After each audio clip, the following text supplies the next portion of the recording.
Oh, your campaign recently brought on board the executive director of the Drum Major Institute. Yes, So I'm curious sort of what that says about kind of your policy agenda for the campaign and looking ahead for your third term. My policy agenda, I don't, campaign's way down the road, and I'm not going to get involved in that. But the, my beliefs, if after 7 years you don't know where I stand, I don't know what else I can do. I feel very strongly about improving public education, number one. I believe you have to keep crime coming down. You want to have a tax base. I believe that we should build up affordable housing, that we should take our public housing and make it better, our public hospitals make it better. I mean, our policies have been there for a long time. They'll never match everybody else's exactly, but they will. Oh, just following up on that, if after 7 years, if you don't know where I stand, I don't know what else I can do, would that same spirit apply to limiting your campaign spending to what your opponents will be spending? I don't understand your question, and I'm not going to talk about the campaign, but that's about one of the most, I think it's one of the most ridiculous things I've ever heard, but I can't quite understand it, so we'll come back if we can cut next time. Yes? One of the latest proposals out of Washington, yeah. one of the latest proposals is a $15,000 tax cut for any home buyer. How effective do you think this can be? I don't know. I'm just not an expert in the real estate business, and anything will help. But low mortgage rates is not doing the job. Having said that, if they were higher, it might be a lot worse. There is a crisis of confidence as much as a lack of mortgage money. And it's easy to fix the mortgage money's deficit or lack of compared to the crisis of confidence. That's a much more difficult problem for the president and Congress to get over. They can't just write a check. Yes. I think the question was if you would consider capping your campaign if expenditures. Question, I'll be happy to no, but it'll be my question. It'll be my question. Take it away from him. No. Nice enough guy. Is that would you consider capping your campaign expenditures so they're the same level? You have to talk to the campaign. But you're the candidate. Yeah, I am. But you have to talk to the campaign. We're not talking about the campaign. There is no campaign at the moment. I'm going to run again. I've hired somebody to be the campaign manager. He's putting together a great team, and I will campaign aggressively and try to tell people what we've done and what things we'll work on. And I will self-finance. There's no reason for me to take public money. I don't need the public money, and I think it would be an outrage if I did. Period. End of story. Yes, sir. Mr. Mayor, I'm just wondering, back to the capping of the executives' pay. You know a lot of CEOs. Do you think it would be counterproductive to cap those wages at $500,000? Would people bail out of those jobs in your estimate? Well, I don't think if you read the proposal of the president, and there's certainly no law passed yet that would require it, it really would impact very, very few people, almost nobody. It's for people who take money down the road in excess, and I don't know what that means. And I don't know how you define who in the company was a high executive. Is it just the chairman of the board or the president? Or I just don't know. So I don't know how to do it. I do think that it's probably not great for the government to try to tell companies how to run their businesses. The government's never been good at that. The last government that really tried it en masse was the old USSR. That didn't work out very well.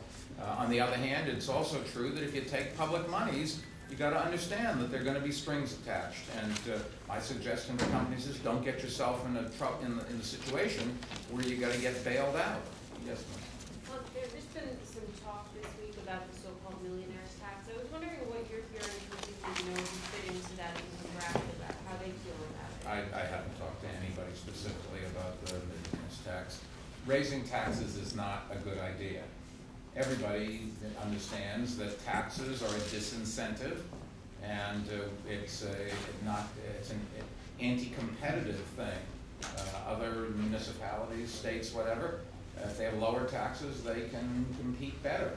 On the other hand, this is going to come as a surprise, but our municipal workers want to get paid, our state workers want to get paid, and we have to have revenues from someplace. So taxes are a necessary evil, and the issue is first try to cut your expenses, and after that, then go and see if you have to, if there's no other alternatives, you'll have to raise some taxes. In the case of our January preliminary budget for next year for 2010, over the previous 12 months, I think we've cut $3 billion in expenses, and we've proposed, assuming all of our assumptions pan out, to raise another $800 million in tax revenue. And keep in mind, built into that also, we did raise the property tax back, which is about $1.5 billion a year. So it's a balance of roughly 50-50. The first thing we look at, however, is reducing expenses. And I think any government has to do that first, because not only does it ameliorate the need to raise taxes, which really hurts your future, it also gives people confidence that you've at least put your own house in order. Sir, did you want to have another question? Sure. I was going to try to ask that question again. Glad you had an assistant. She's very good. If after 7 years of people knowing your record so well, why not agree to limiting your campaign spending to that of your opponents? I have no idea what they're doing. They have to decide what they're going to do, and I'll decide what I'm going to do.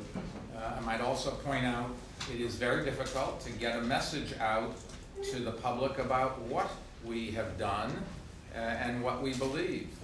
Sometimes you'll be shocked at this, but sometimes some reporters don't accurately describe what we have done, are doing, or will do. And so we have to find another venue. We'll take the last question from you, sir. I don't know why, but...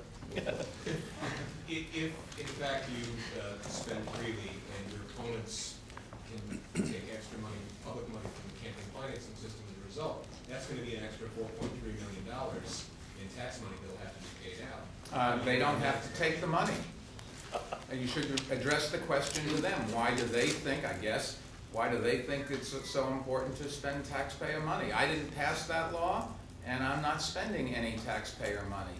So I don't know, and I, make sure that when it comes to advertising, we'll decide, make sure we include you in that, so that you'll be able to get a salary and eat. So it's their fault for running against you. No, I didn't say that. You said, do I think it's appropriate to take taxpayer money? I'm not doing that. You did then say that they plan to do that. So ask them if I didn't say it was wrong. You should ask them, however, since they're doing it. I'm not doing it by my choice. Thank you all very much.